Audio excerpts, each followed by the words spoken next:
Daf Kav Gimel Amud Bet Mishnah. Ah oui, ouais. Alors, vous avez trouvé comment on arrive comment de Jérusalem à Fallujah? Prenez l'avion. Le tapis roulant.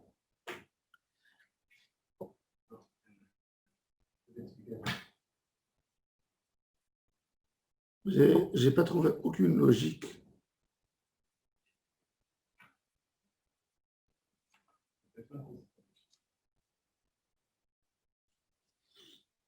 Il y a un midrash très intéressant. Il y a un midrash qui disait, encore une fois, est-ce qu'un vol d'oiseau, ça veut dire la vraie distance? Il y a un midrash qui dit que les femmes au Galilée, elles faisaient la pâte, elles pétrissaient la pâte. Elles allaient par une grotte, des grottes qui amenaient jusqu'à Jérusalem. Elles rentraient au temple, elles faisaient une bénédiction pour Hachem, et elles retournaient chez eux pour mettre la pâte au four. Incompréhensible ce midrash. C'est-à-dire qu'elles avaient des grottes spéciales qui faisaient des raccourcis extraordinaires. Maintenant, bon, ça, ici, on ne parle pas de route. Si on parlait de route, encore je peux comprendre. Mais on parle ici de vue, de vision. 1000 km ne peut pas rétrécir à 100 km. 800 km ne peut pas rétrécir à 100, 150. Tu fais un tunnel, tu ne vas pas gagner. Mais même tomber, c'est pas possible. Alors, nous sommes obligés de dire qu'il y a... Oui, Charlie. Oh, Charlie, tu nous as trouvé la réponse. Je vois ton... Non, j'ai trouvé une partie. Parce qu'on dit que les montagnes qu'il y a sur la route, ce sont des montagnes de silex. Et donc, la lumière se reflétait. Il y a des montagnes dans le désert qui sont de silex. Mais je ne sais pas encore sûr. Je vous donnerai peut-être la réponse la semaine prochaine quand je serai sûr. Parce que la lumière se reflecterait. La lumière en pleine nuit, elle va se réfléchir sur la montagne qui est en silex. Et ça porterait comme ça. Mais j'attends, j'ai un copain qui est spécialiste de géographie, de géologie, il va me le dire. Même c'est du silex. On en parle de Tarwest. Non, moi j'ai pensé à dire plus simple, à dire que par exemple, on arrive à la frontière jordanienne, d'accord? On arrive à la frontière jordanienne. La Jordanie, l'épaisseur de la Jordanie, c'est combien? Par exemple, l'épaisseur d'Israël, d'un côté d'Israël jusqu'à l'autre côté, c'est 35 km, 40 km. Quoi plus? De Tel Aviv à Jérusalem? Non. De Gesher Alendi jusqu'à la mer, c'est combien? 50 km, max. Le passage entre de Bet-Shean, qui est sur la frontière, tu vas directement. À l'est de Jérusalem? Non, tu vas vers la mer. Combien c'est? Mais d'où? Prends n'importe quel côté de la mer. Prends de Tel Aviv, jusqu'au Jourdain. Très droit. C'est à 50 km, 60 km. 60 km. Hein? Même pas. Combien on est? Même pas. Maintenant, tu fais tu fais du Jourdain jusqu'à la frontière irakienne d'aujourd'hui. Tu traverses. Il y a le Jourdain, il y a la Jordanie. Tu arrives à la frontière irakienne. Tu as combien? 60 km. Combien tu as? Elle n'est pas du tout droite. Là. Elle n'est pas droite, d'accord, mais dans les endroits. Regarde dans l'endroit le plus étroit, combien elle est? Il y a peut-être 100 km. 100. 150. 150. Peut-être qu'il y avait là-bas un endroit qui avait beaucoup de juifs. Et de là-bas, ça passait. Alors ça, on peut comprendre encore. Mais, parce qu'en réalité, qu'est-ce qui nous a créé tout notre problème à nous? Zubira, Maïgola, Amarav Yosef, Zupum Bedita. La question d'Agmara, elle n'était pas sur Rav Yosef. Yosef, il a dit aujourd'hui, c'est Pumbedita. Boker Tov, Baruch haba. Comment ça va? Chavod.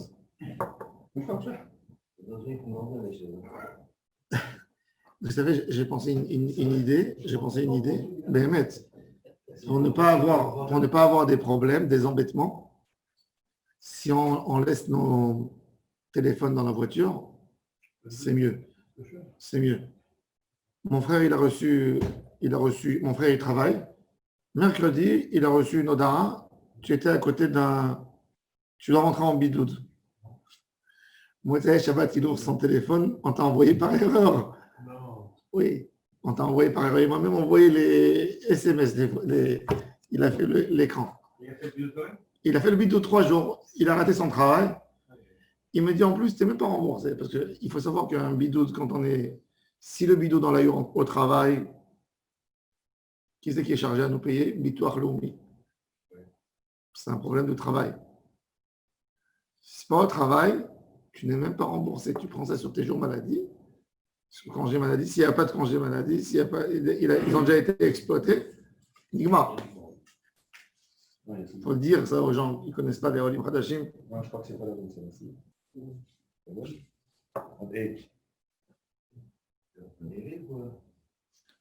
Tu as m'écrit à la maison, c'est bien ça. Top. Alors, celui qui nous a posé le problème dans la Gemara, c'était qui? C'était Rav Yosef, en réalité. C'est Rav Yosef qui nous a dit que la dernière station, c'était Pumbedita. S'il n'y avait pas Rav Yosef dans l'histoire, si Rav Yosef ne nous dit pas Pumbedita, on est très bien avec ce qui est écrit dans la Mishnah. La Mishnah nous dit 130 km. Alors il te dit 130 km. La Gemara, elle a posé la question sur les 130 km de la Mishnah. Elle n'a pas posé la question sur Rav Yosef. Oui. Donc sur la Mishnah, elle a raison, la Gemara. Elle te dit les routes aujourd'hui que tu vois. Elle te dit à l'époque, vol d'oiseau, il y avait des routes sur vol d'oiseau. Aujourd'hui, ça s'est abîmé les routes. Donc ce que toi, tu dirais que ce n'est pas 130, c'est en fait 250 km. Tu dis c'est aujourd'hui.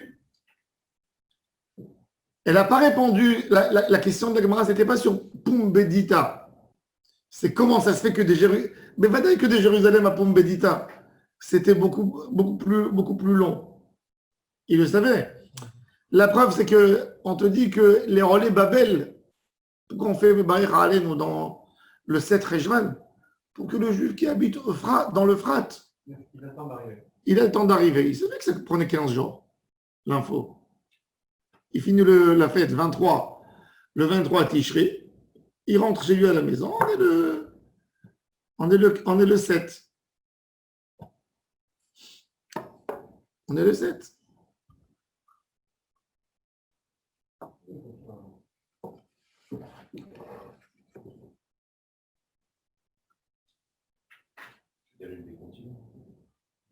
Non, les continents, non.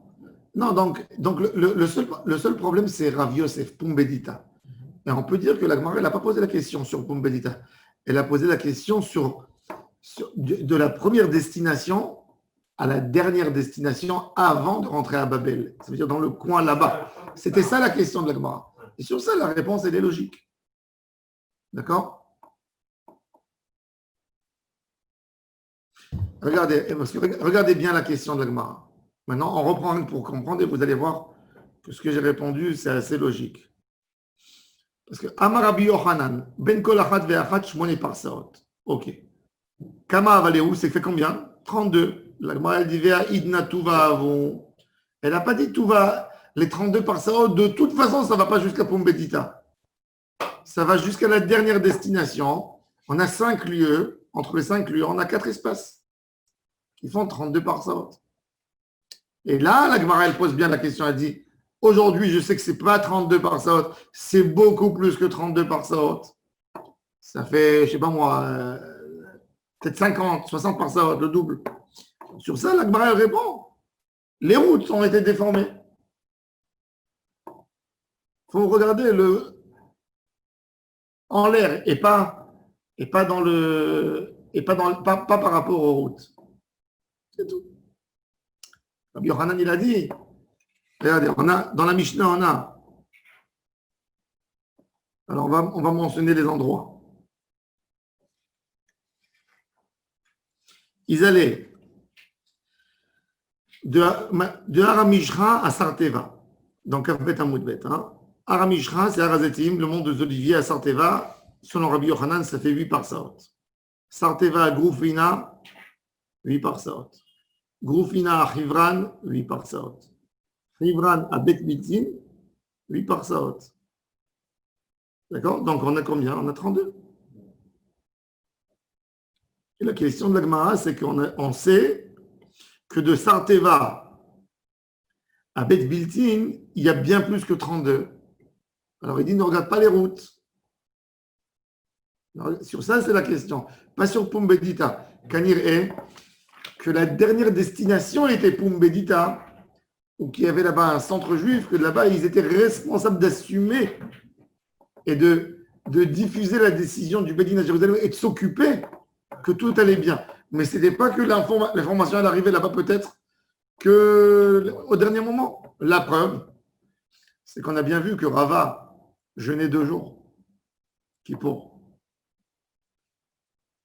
Pumbedita, c'est Maïgola. Rabbi Yosef, il a dit Pumbedita. Ça, il faut le comprendre. Bémet, il faut comprendre comment ça arrivait à Pumbedita en une soirée. Ça, il faut le comprendre.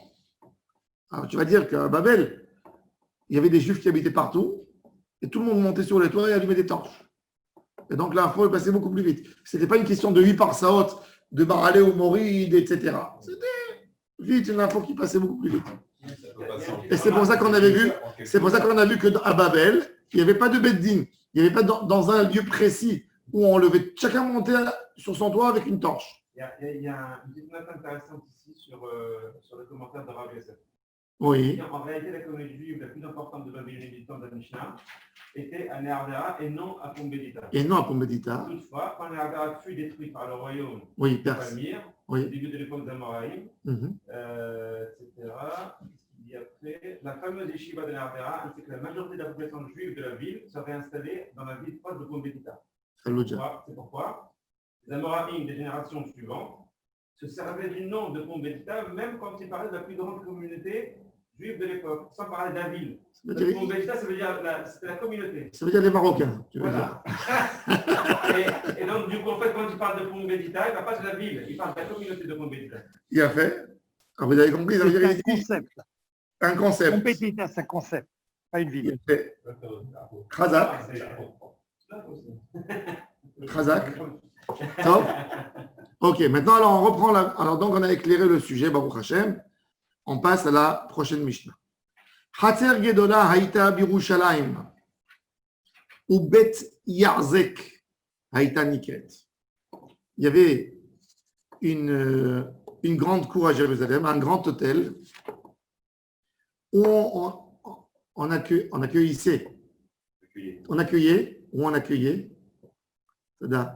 accueillait tous les témoins qui sont venus pour témoigner sur le mois.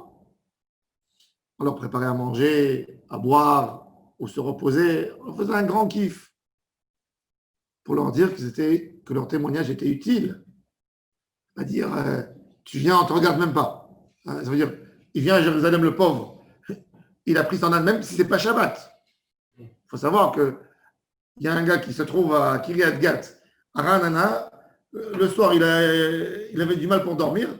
Il a vu la lune, le gars, le pauvre, à 1h du matin, il a pris son âne, il a réveillé son voisin, viens avec moi pour aider Am Israël. Il est arrivé à Yerushalayim, personne qui le regarde. Non. On l'accueillait, il était bien, et on lui donnait à manger, à boire, etc. Ou Bet Yarzek Haïta Nikret, ou les Sham, Kol Haedim Mitkanesim, ou Bedin Botkim Otam, Sham.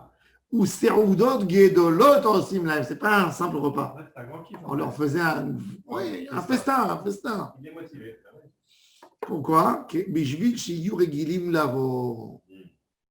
Intéressant. De là, la Mishnah nous a dit un point psychologique très important. Il y a un intérêt. Quand tu fais un beau repas, il y a un intérêt. Hein? Il y a un intérêt. Oui. Quelque part. Ben vadaï, pour qu'il vienne. C'est-à-dire qu'un homme, il est plus. Par exemple, s'ils auraient dit que chacun qui vient et son témoignage, il est bon, il prend une petite prime. Les gens ne seraient pas venus. Quand tu dis un bon repas, Les gens, ils aiment bien. Mais, quand il est arrivé, le Badin, il écoutait tout le monde. Il écoutait tout le monde. Regardez. C'est incroyable ce qu'il faisait. Regardez. Ou Bedin Bodkim Otam Sham. Ou Seudot Gedolot Osim Lahem. Bishvil Sheyu Regilim Lavo Barishona. Maintenant, quand ils arrivent Shabbat, c'est la vraie catastrophe. Pourquoi? Parce que Shabbat, quand tu reviens Michoutz Latrom, tu as le droit d'aller pour une mitzvah, mais quand tu arrives à Yerushalayim, tu es rentré à Bet Yarazek dans l'endroit, tu ne peux plus sortir. Rabban Gamliel, il a vu dans son époque à lui, c'est qu'ils avaient un chagrin, les témoins. Il y avait d'autres qui disaient ah, c'est la dernière fois que je fais ça.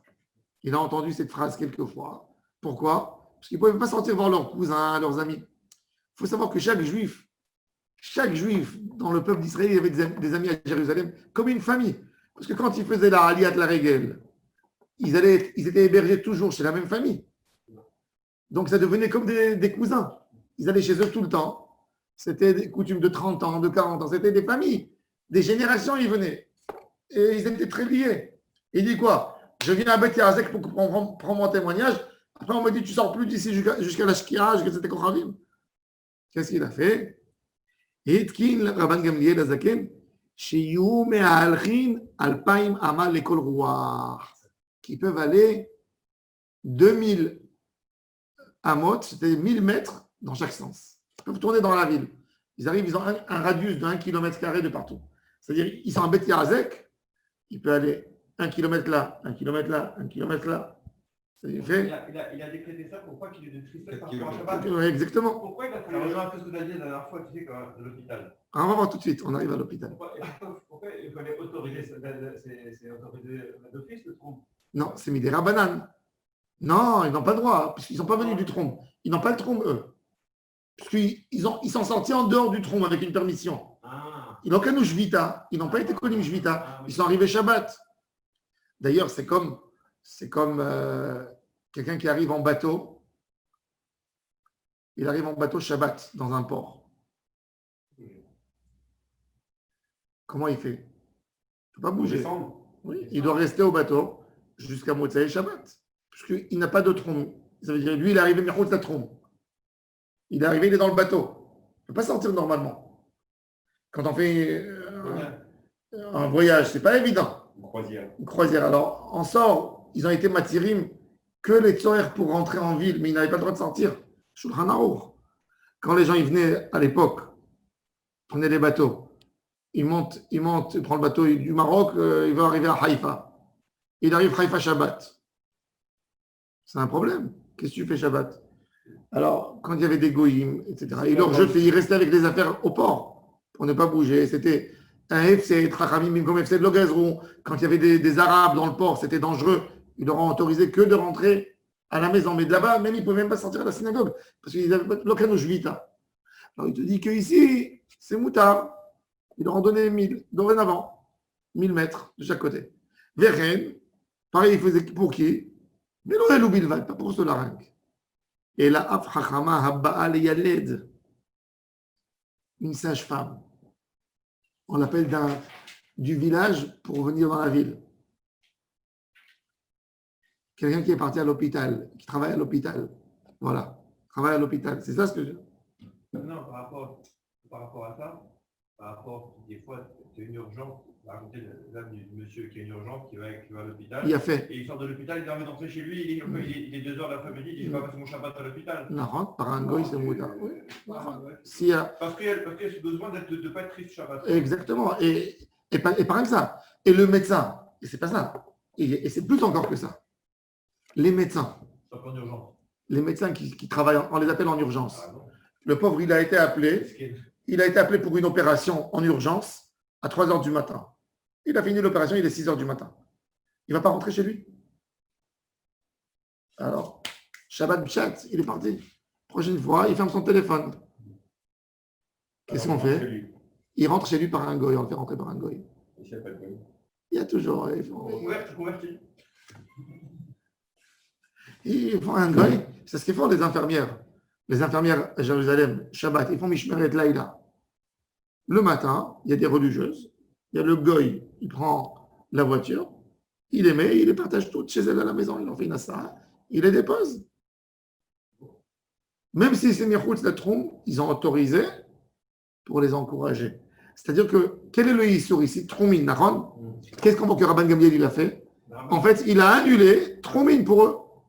Il n'a pas fait en forme d'annulation. Il leur a donné un trompe qu'il ne méritait pas. Vous vous rappelez dans Maseret Betsa, toutes les rigueurs qu'on avait vues pour Troumine? Mais même Maseret Shabbat, c'est la première des choses, c'est la chose la plus grave d'effacer les Troumines. Non, là-bas, c'est pas. Là-bas, c'est Reshut Arabim, Reshut Yarid. Ça n'a pas été autorisé. Mais là, c'est Troumine. Troumine, c'est des Rabbanan. Même quand on est très rigoureux par rapport à n'importe qui, par rapport à ces gens, on leur donne. Il leur a donné la preuve. Regarde, il a dit cette femme, elle ne va pas rester bloquée chez sa cliente jusqu'au soir. Elle sort, elle a 1000 mètres de chaque côté. Elle trouve où aller. Apparemment, c'est de la ville. Et pareil que ça. Oui, de la ville. De 1000 mètres de la ville, pas que de Biard. On n'avait pas vu dans ma l'école Rouar, chez Youm al-Khin al-Païm Mama l'école Rouar, oui, pas de Bétiar, c'est que tu as raison. Dans la ville.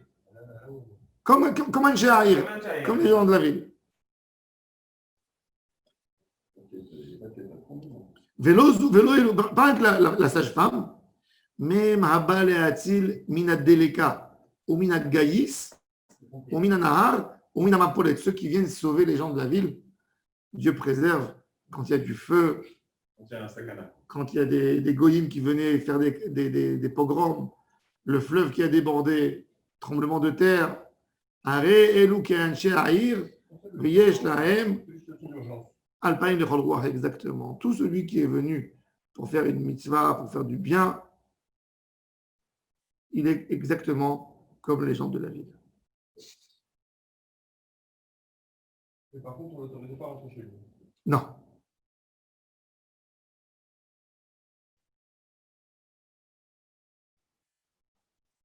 Tosfot, regardez Tosfot. Shiyu me'alchin, regardez Tosfot, Shiyu me'alchin alpaïm amal de Cholrouach. Tosfot, il pose une question très intéressante. Ah, dès lors, Chashiv Léou, Pépérek Amadé, Betsagabé, Devarim, Sheetiru, Sofan, Mishum, Trilatan, Mishum de Behach, Lokaché l'admide de Matnitini, de Akolane, Atam, Parich, Tanina, ou Mishane Léou. Il dit, si vous vous souvenez, on avait vu une barre dans Betsa, qu'il y a des choses qu'on a autorisées la fin pour la Trala.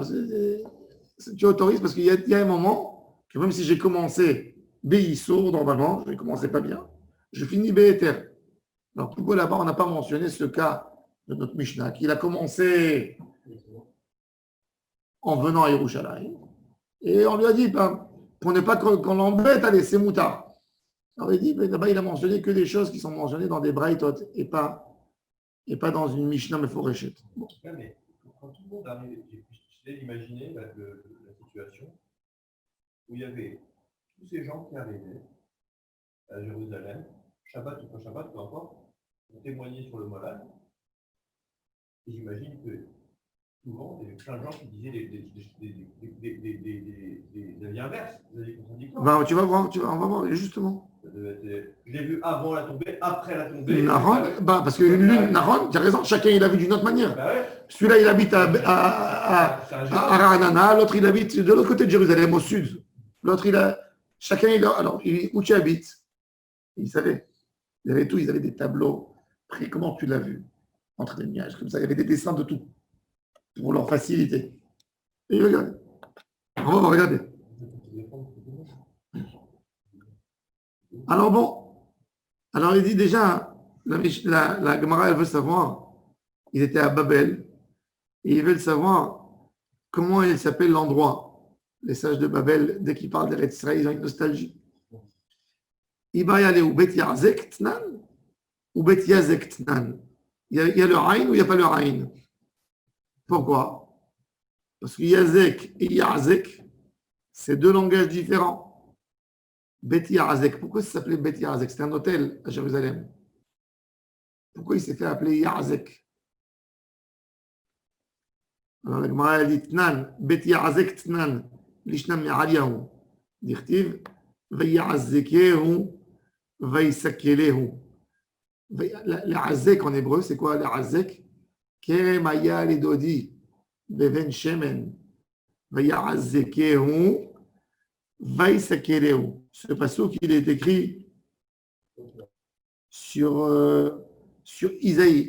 Isaïe dit, mon oncle avait une vigne, il a bien arrangé, il a mis une barrière, et après, ça a été abîmé par un homme qui a maltraité la vigne. Donc, Vayarazekeu, il dit Vayarazekeu, c'est mettre une barrière. Vaisakereu, il a ramassé les pierres. Donc, les Azeka, c'est un endroit, ça veut dire, ça garde, mais quelque part, c'est une garde à vue. Alors, les autres, ils disent Yazek, ça veut dire peut-être aussi le sens Azikim, menotter. C'est pour ça qu'il dit c'est Yazek ou Yazek. Alors, il dit Kedirtiv, Yazek, Tnan, Lishnadet Sahara ou Kedirtiv, et où Asurba Azikim. Alors, la Gemara a dit que Béhémet, ils avaient les deux. C'est-à-dire, à la base, quand ils venaient, ils savaient qu'à Jérusalem, ils seront fermés. Et pour les récompenser, parce qu'ils sont fermés, on leur faisait des repas copieux. Quand quelqu'un, tu lui donnes beaucoup de nourriture, et chaque minute, tu dis, les serveurs, ils vont faire sortir un autre plat. Le gars, il ne sort pas dehors. Il reste là. Il n'a pas envie de bouger. Mais quand il a vu que les gens, ils voulaient quand même sortir, il leur a autorisé ça aussi. Donc, il y avait ces deux notions. Il y avait de la tristesse et il y avait... Prison dorée. Prison dorée, exactement. Notre Mishnah. Ketzad bodki nota et ta'edim. Il a fait maintenant, on va voir la question de Daniel. Ketzad bodki et ta'edim. Comment on les teste? Comment on les vérifie? Zouk sheba rishon, bodki moto rishon. Premier zouk, les premiers couples de témoins qui arrivent, on le vérifie. Umachnisim et agadol shebaem. On prend le grand parmi eux. L'homme chachouv, l'homme âgé parmi eux. C'est toujours un quand vous allez, si vous signez une ketouba, même dans la halakha, quand on témoigne sur quelque chose, on a besoin de témoigner, toujours le témoin qui est plus âgé, il signe le premier. Après le deuxième. Plus âgé, en haut. On même ici. Bodki noto, rishon.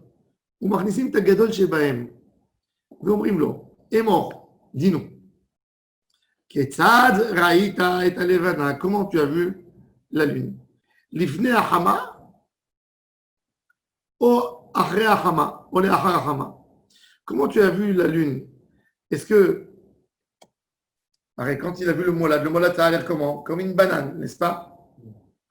Alors ils lui disent, tu as vu les deux coins, les deux cornes de la lune, derrière le soleil, l'endroit où que le soleil il éclaire, ou après. Aujourd'hui, on n'a pas l'habitude, mais à l'époque, les gens, tous les soirs, ils regardaient la lune pour savoir le jour qu'on est. Quel jour on est, quel jour on est, quel jour on est. Comment tu l'as vu? Tu l'as vu avant ou tu l'as vu après la lune, après le soleil? Comment tu l'as vu? Du côté nord, l'Itzpona, ou l'Hydroma, ou du côté sud, Kamaya Gavra. Combien la lune elle était haute? En haut, en bas, au milieu? Ou les Haïnaya notés, vers quel côté ils penchent? Est-ce qu'ils vont du côté de Safon ou du côté d'Aaron? Est-ce que c'est droit, en haut vers le haut, ou ça penche vers ce côté, ça penche vers l'autre côté? Les Kamaya Rahav, combien il était large? Il m'a marqué, il a vu, je l'ai vu avant le soleil, le Hamar Kelum. Pas vrai, tu ne peux pas voir. Devant, le soleil est clair, tu ne peux pas voir. Après, on a amené le deuxième.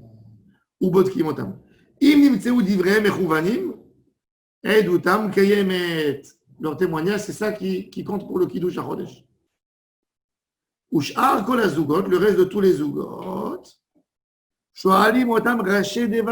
on leur pose des questions. Pas des. Ceux-là, par exemple, les premiers, ils ont vu le Bedin qui commence à être sérieux. On les questionne, on les questionne. Il y a un autre qui rentre. Comment tu l'as vu? Tu l'as vu avec ce tableau, il lui amène. Ça prenait une demi-heure. Les autres, 5 minutes. Le molad, il le déclarait quand? Après les autres ou après? Là, déjà, quand ils avaient ce témoignage, qu'ils ont vu qu'il est bien clair, ça fixait pour le molad. Ouais, mais il ne déclarait pas tout de suite. Hein? Il attendait de passer tout le monde. Il faisait passer tout le monde. Et quand est-ce qu'il déclarait? Après tout le monde. Après tout le monde. On donne l'importance. Mais Vadaï. Non, moi j'ai quand même une question par rapport au Edim. Je trouve ça quand même, c'est d'un point de vue juridique, par rapport au Beddin. On fait rentrer un, on interroge. On fait rentrer l'autre, on l'interroge. Et si c'est pareil, on dit qu'on déclare, on dit qu'on est conforté. C'est ce qu'ils disent. Ben oui. Le problème, ces deux-là, ils ont fait 100 km de marche ensemble. Ils ont parlé pendant 100 km. Il n'y a pas de risque de confusion entre les deux? Si. Il n'y a pas de risque que l'un influence sur l'autre? Quand il voit alors. Ça a la valeur quand c'est deux. Alors il a fait. Alors le Gaon de alors il a fait. Alors il te dit. Alors il regarde. Est pas sous la édoute ou pas? Non, il n'est pas sur le. Ils ont le droit de témoigner. Et deux qui ont assisté dans un crime. Comme il est dit notre ami. Alors il a fait Meroz. Alors le Gaon de Vilna, il explique. Il y a une édoute merouma. C'est quoi? Quand tu vois deux témoins, ils ont assisté à un crime. Et les deux, ils te racontent la même histoire, mot à mot. C'est un faux témoignage. C'est un faux témoignage parce que deux personnes ne peuvent pas avoir toujours les mêmes détails. Quand les deux, ils te disent, il avait une chemise verte avec 5 boutons bleus. Et il portait un pantalon Levi's. Et il avait des chaussures de sport comme ça. Et il te raconte les deux la même chose. Ça, c'est un faux témoignage. Parce qu'un témoignage ne peut pas être exact dans tout. Donc, le Bedini savait poser des questions. Des fois, on faisait rentrer un par un. On lui dit, mais comment tu dis ça à ton ami? Il a dit comme ça. Non, question, on le fait piéger un peu. C'est pas. Même on aurait pu imaginer. C'est pas qu'il raconte, on est des idiots, allez, tu as signé. On aurait pu imaginer que le Bedini ait besoin de deux paires de témoins. Non, deux témoins. Ils les ont questionnés. Quand il a passé toutes les questions, on a essayé, on a vu qu'il a dit non, mais moi j'ai vu comme ça. On a compris que même les différences ne sont pas des différences qui cassent. C'est des différences normales de deux observateurs différents. C'est là qu'on accepte. Mais le témoignage, il se fait que d'après un couple de témoins, pas d'après deux. Ils peuvent prendre un d'un couple et un de l'autre. Aussi? Oui. Non, mais ils doivent arriver de la même région pour voir le molad du même sens. Parce que s'il y a quelqu'un qui est venu, si moi j'ai vu, si je viens de Jordanie, je vois la lune, moi, vers l'ouest, tandis que si je suis moi en Israël. C'est le témoignage est bon. D'accord? Quand il y avait un témoin qui arrivait, on cherchait un autre témoin pour faire entrer avec lui. Non. Et dans tous les cas, c'est un témoignage de forme. Vada, point de vue astronomique, ils n'avaient même pas besoin. Mais il fallait pour déclarer le molad. On parle de Zoukchel et Dim. On parle des gens qui sont venus à deux, on parle des deux premiers qui sont arrivés. Alors des fois, ils sont venus à deux, des fois ils sont venus à un, et ils retrouvaient une autre personne. Il dit, toi aussi tu l'as vu, allez, viens en témoigne. Et il fixait quand même un temps pour le déclarer. Oui. Voilà. Si les témoins ils arrivaient, tu dis ils arrivaient avant la Shkia, Et s'ils arrivent après? Et on tapait, mais coup d'âge, non, le soir on ne reçoit pas. Il n'y a pas de témoignage la nuit. D'accord. Le Beddin, il garde ses règles. C'est un din. Qui roque les Israël. Non, c'est pas une question en de bureau. Qui roque les Israël, ou Mishpat les Loya, comme il y a une Xerat Akatou. En danim balayla. En din balayla. C'est pas parce qu'il y a Danim Baïlaïla qu'ils n'acceptaient pas. Parce que on peut être gomer un din la nuit, mais on ne peut pas recevoir un début du din la nuit. Quand le Beddin, ça s'est compliqué les choses, ça a tiré vers après la Shkia, il n'y a pas de problème. Mais on ne commence pas un din la nuit. Makish dinim le negarim. Ma negarim bayom avdinim bayom. Kol din, chol nega. Un nega. Une femme qui amène, ou un lépreux qui amène au Kohen à voir l'habit. On ne peut pas voir la nuit. On voit mal l'aspect, tu ne vois pas la couleur, l'influence du. Donc il faut voir en lumière du jour. En l'occurrence, pour le molad, là, il faut absolument avoir la shkia, sinon tu veux le déclarer quand? Sinon, ils vont le déclarer le lendemain. Ah ouais, non, il vérifie, il fait ça. Attention, on va voir tout de suite, on va voir tout ça. Donc, chaque Kolasukot, Shoalim, Otam, Raché, Devarim, on n'a pas besoin d'eux. Et la Kedesh, Lo Yutz, ou Bepachre Nefesh, pour qu'ils ne soient pas déçus que leur témoignage n'a pas aidé et ils n'arriveront pas la prochaine fois. Donc, on ne dit pas de quelle décision on a pris. Le Bédine a constaté, selon le témoignage de tous les témoins, que le mois a été déclaré, tac, et il déclare. On a constaté. Tout ça, pour qu'ils aient l'habitude de venir. Ok, la Gemara, elle pose la question. On a vu dans la Mishnah, que quoi? Quand on posait la question au témoin, est-ce que le témoignage était, est-ce que la lune était avant le soleil ou après le soleil? On leur pose la question, est-ce que c'était au nord ou au sud? C'est-à-dire que la Gemara, elle a compris que quand tu vois le soleil et la lune ensemble, quand le soleil se trouve du côté ouest, et donc le soleil il va du côté ouest vers le côté nord, Alors nous on a envie de savoir, est-ce qu'en fait la lune elle a eu une avance sur le soleil? Elle est venue avant ou elle est venue après? Comment le soleil peut aller de l'ouest au nord? Non, c'est-à-dire que le soleil, il va tous les matins, il monte de l'est à l'ouest. Le soir, quand il est en train de coucher, il couche pas de la même manière. Ça veut dire, il a un endroit où tu vois déjà plus, parce que même tout bouge, tout est différent. Tu vas voir une obscurité du côté nord ou du côté sud, tu vas la voir avant l'autre côté.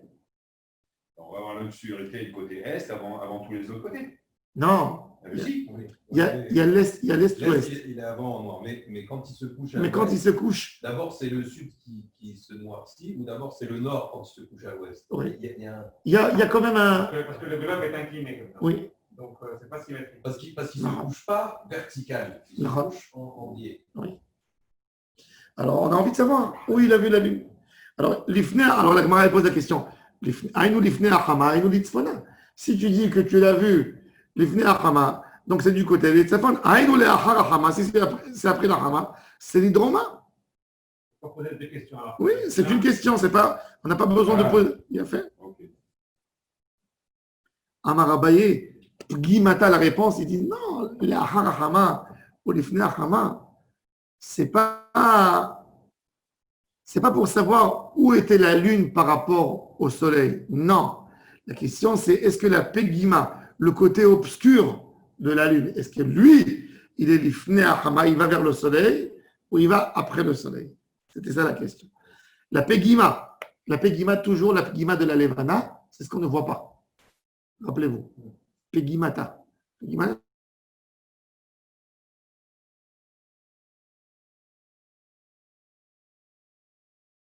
C'est le côté qu'on ne voit pas. Pegimata, l'ifne achama ou les acharama. D'Am Rabbi Yochanan. Maïdirtiv. Qu'est-ce qu'on veut dire? Hamshel ou Fahad Imo. Rosé Shalom Bimromav. Dans Job. Hamshel ou Fahad Imo. Rosé Shalom Bimromav. C'est-à-dire, où on a vu que Kadosh Baruch Hu, il fait le Shalom, tu dis Rosé Shalom Bimromav. Celui qui fait le Shalom en haut, il fera le Shalom en bas. Le Rosé Shalom de la Hamida. Avec qui Kadosh Baruch Hu, il fait le Shalom? Me'olam lo ra'ata hama pgimata shel levana velo pgimata shel keshet. C'est-à-dire, Rabbi Yochanan, il a expliqué que c'est quoi Rosé Shalom Bimromav? Le soleil, écoutez bien, le soleil ne peut jamais être, c'est-à-dire quand je vois la lune comme une banane, le soleil, qu'est-ce qu'il voit toujours? Que le côté de la lune rempli. Il ne le voit jamais du côté vide. Comme ça, c'est. Aujourd'hui, tu dis c'est normal. Je te dis pourquoi? Pour que la lune n'ait jamais honte du soleil. Moi aussi, je suis balèze. Moi aussi, je suis grande. Moi aussi, je suis belle. Moi aussi, je suis grande. Donc, si le témoin, il te dit, j'ai vu le monde qui était avant le soleil, c'est impossible. Impossible qu'il dise une chose pareille.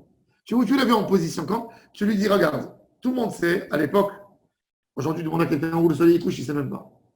À l'époque, tout le monde savait. Le soleil se lève là, couche là, tout le monde regarde le soleil pour savoir l'heure. C'était leur montre, leur horloge. Donc le soir, il sait très bien quand tu dis où tu as vu le molad de la lune, de quel côté? Avant le soleil ou après le soleil? S'il te dit avant, c'est impossible. Après le soleil, oui, normal. Il dit, Laura et Ahama Pgimata shel Levana, Velo Pgimata shel Keshet, même le Keshet, pareil, là, l'arc-en-ciel. Pgimata shel Levana de Hachadat, Pgimata shel Keshet, de l'Olem Rovde Ahama, pour ne pas que les goyim ils disent, Gire Kameshadia, que le soleil il est en train de frapper les gens qui ne sont pas croyants au soleil. Ces gens-là qui venaient témoigner. Il dit qu'il a vu comme ça, avec la face vide face au soleil.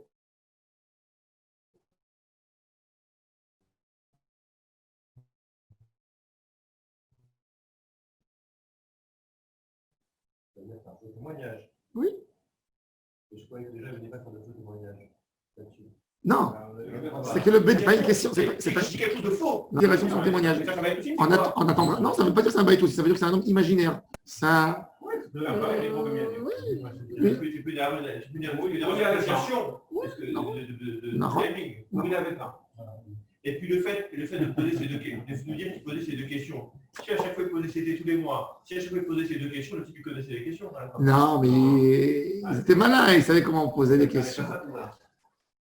Il y a un moyen, même technique, pour savoir si la Levana qu'on voit, c'est la nouvelle, parce qu'en ancienne la nouvelle, il ne se passe pas grand-chose. Mais ils vont dans les deux sens différents. C'est qu'en fait, quand c'est la nouvelle, c'est comme un vase. Un vase, et quand c'est de l'autre côté. Oui. Tana. Alors, Kamaya Gavoa, combien elle était la hauteur du molad? Ou les Aïnaya noté, de quel sens il va? Tana Hada, Litzfona, Dvarab Kayamim. Quand quelqu'un il te dit, j'ai vu le molad, mais il penchait vers le côté est. Oui, il a raison. Vers le côté nord, pardon. Vers le côté nord, il a raison. Mais quand il te dit, je l'ai vu vers le côté sud, aujourd'hui, tout ça, les gens ne connaissent rien. Vous savez, quand ils apprennent tout ça, nord, sud, etc., à l'armée. À l'armée, il y a un cours qui s'appelle course Nivut, Navat. On te montre le Ravat Safran jusqu'aujourd'hui. On te prend, on t'enlève la montre, on t'enlève le téléphone, on t'enlève tout. Le soir, on vient, on te met à 30 km de la base, on te jette. On te dit, tu dois t'orienter, plusieurs équipes, vous devez vous orienter vers tel endroit. Rien qu'en regardant les étoiles et la lune. On fait ça dans une ligne qui a que le ciel est propre. Et on leur fait ça Nivut. Et ils regardent. Et tu reçois un prix si tu as. Et là, tu commences à apprendre. Il y a Kochavat Safon. Il y a une étoile qui nous montre toujours l'étoile du Nord. L'étoile polaire. Toujours. Tu la remarques, il faut la remarquer déjà, on apprend à la remarquer, à la distinguer. Et dès que tu la vois, tu sais exactement comment te positionner selon cette étoile. Toujours. C'est avec ça. Ça, c'est l'étoile que les marins à l'époque, ils cherchaient toujours pour savoir comment naviguer, comment arriver. Alors la Gemara dit, ça dépend. Le mois de Tammuz, l'Alvana, elle est Bisman Riyata, où elle est du Darom, elle est du côté sud du soleil. Par contre, en hiver, le Tkoufa de Tevet, l'Alvana, elle se trouve où? Elle se trouve toujours du côté nord. Tano Rabbanan. Hadomer Gavoa, Shte Mirdaot. Mirdaot, c'est. Avec quoi ils posaient la question aux gens? Est-ce qu'ils connaissaient les gens? Ils avaient comment on dit, le mardéa, c'est ce qu'on mettait pour travailler avec l'âne. Non, c'est pas un balcon. Alors, il y a plusieurs choses. Ils appellent ça mal. Les aiguillons. Il y a les aiguillons. Il y a des qui disent que c'était malmad abakar. C'était un gros bâton où on passait derrière l'âne avec, comment ça s'appelle, la charrue? Ah, la charrue, oui. Oui, la charrue, la marrécha. La charrue. Et quand on creusait, on renversait, on labourait la terre, on prenait un bâton pour arranger les épines qui sortaient, pour les faire bouger, pour ne pas que ça ramasse trop de sable, trop de terre. Alors, il y a des qui disent c'est ça, il y a d'autres qui disent que c'était un bâton avec un clou au bout. On donnait un petit coup à la bétail pour qu'il va toujours en ligne droite. Alors, ce bâton, il faisait, dis-moi, quand tu le regardes le molad, c'est comme si tu as une distance de 2 bâtons pour l'attraper, de la distance où tu étais où en dessous, ou tu étais comment? Alors, s'il dit Gavoa, Kishne Mirdarot, et l'autre il dit 3, et tout un Kayemet. Par contre, il y a quelqu'un qui dit, on l'a vu, on s'en vient, il dit, moi j'ai vu 3, l'autre il dit non, il était à 5 en hauteur. On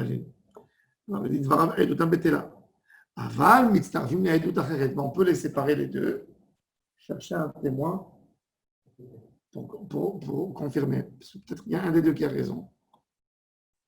Et on va voir à quel niveau il a vu le molad. Tanoura Banan. Riinu Bamaim. On l'a vu dans l'eau. On était sur un fleuve et on a vu en reflet. Riinu Bamaim. Riinu Barachachit. On l'a vu sur un miroir en verre. Riinu Be'avim. On a vu. Quel miroir en verre il y avait à l'époque? Du verre. À travers un verre. Une bonne question. Le shoot des Var Shmuel, Rabbi Shmuel Abouaf, le Rav de Venise, il pose la question, est-ce que je peux faire Birkat Alevana de la fenêtre de mon salon? Ou je dois être sous le ciel? Hein? Pinchas. C'est interdit en principe, non?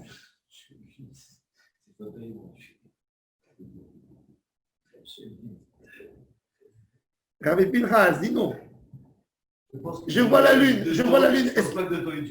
Est-ce qu'on a besoin d'être physiquement sous l'air pour faire la bracha? C'est quoi la bracha? C'est une vision, Aaron. Birkat Ilanot. Je peux la faire de la maison, je vois dehors, par la fenêtre. Voilà. Je vois avec mes yeux. Hein? Alors, je devrais enlever les lunettes quand je fais Birkat Alevana? Pourquoi? Quelle est la différence? Rabbi Shmuel Abouaf, il fait une distinction extraordinaire. Il dit, les lunettes, c'est tes yeux. La fenêtre, elle t'enferme, tu n'es pas sur la lune. Rabbi Abouaf, Rabbi Shmuel Abouaf. Comme ça, lui, il dit, il fait la distinction entre quelqu'un qui porte des lunettes, qui a un filtre entre lui et la lune, et quelqu'un qui est enfermé dans une chambre en verre. Bon, alors là, il a dit, là, on voit bien, ma fourrache. Mais c'est pour le témoignage, c'est pas pour la bracha. C'est pour le témoignage. S'il a dit, j'ai vu la lune par une fenêtre, on lui dit peut-être qu'il a mal vu. Pourquoi? Parce que c'est pas une vue claire. Il y a quelque chose qui casse. Je l'ai vu à travers les nuages. C'était nuageux. Ils vont lui dire, comment tu as vu? On est en hiver, c'est nuageux. Je l'ai vu à travers les nuages. C'est pour ça qu'on ne fait pas la bracha. S'il y a des nuages, il faut que ce soit clair. Quand il y a des nuages... Il y a des régions dans le monde où ils ne font pas beaucoup de Alevana. Non, c'est pour ça que les Ashkénazes, ils n'attendent pas 7 jours.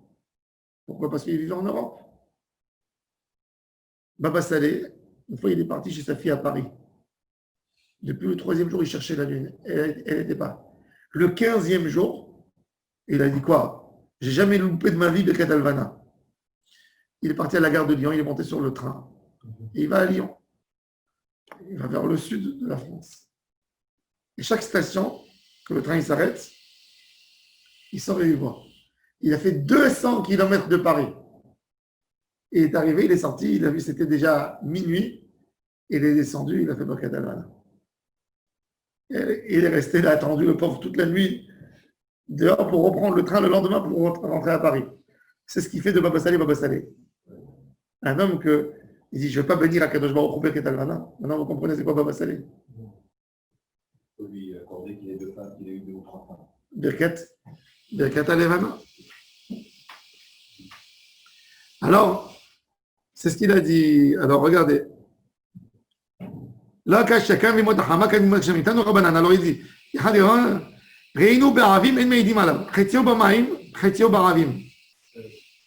il a vu maintenant la moitié dans la lune et la moitié, ça veut dire la moitié dans les nuages et la moitié dans l'eau. La moitié dans les nuages, la moitié dans le verre. En meidim alav. La Gemara dit évident. Hashtakulo amart l'eau. C'est entièrement il est dans les nuages, tu as dit non. Entièrement dans l'aspect dans l'eau, non. La moitié, c'est évident que non. Et la harika amar chetio bamaim, chetio barakia. Moitié dans l'eau, moitié dehors. Chetio baravim, chetio barakia. Des fois, on peut voir ça en hiver. Des fois, je reviens le soir à la maison. Je vois la lune sur le champ. On dirait qu'il est en train de sortir. Tu la vois, ma mâche comme ça. C'est incroyable. C'est merveilleux. J'arrête la voiture, je regarde. Je suis étonné de voir comment il est proche. Oui. Alors, il dit, j'aurais pensé que ça, c'est moutard. On l'a vu. Tout d'un coup, il a disparu. Alors la Gemara dit, qu'est-ce que ça veut dire ça? Pourquoi il m'a dit malade? La Gemara pose la question. Quoi? Les démons, ils ont besoin de le voir des heures? Non, on l'a vu. Après, quand on est sorti de la maison, on l'a plus vu. Voilà les témoignages. Alors, ça veut dire quoi? Amar Abaye, Achika Amar. Riinu me'elenu. Veshavnu lirotomida. Atenu velo riinu en meidim alav. On l'a vu comme ça, au hasard. Après, on est parti appeler nos voisins pour venir voir avec nous. Et on ne l'a plus vu. On l'a vu comme ça. On était en train de s'asseoir sur le toit, de parler. Ah, il y a la Levana. On ne s'est pas apprêté à le voir. Et on est parti appeler les gens. Quand on est retourné, il n'y était plus. Pourquoi? Il est mort. Kubita deriba be'alma ou des chazé. On se dit peut-être, c'était même pas. C'était pas la lune, c'était un nuage blanc qui avait la forme de la lune et pas la lune mamache. Des fois, on peut voir, il y a des aspects, il y a de la lumière. En début de nuit, tu peux voir, tu penses que tu vois la lune, c'est pas la lune. Voilà, donc demain, Bezrat Hashem, on va voir comment on était Mekadesh, le Chodesh, et on va voir les formes de la lune qu'ils avaient en dessin chez le Baruch Adonai Olam. Amen, amen. Yom Tov.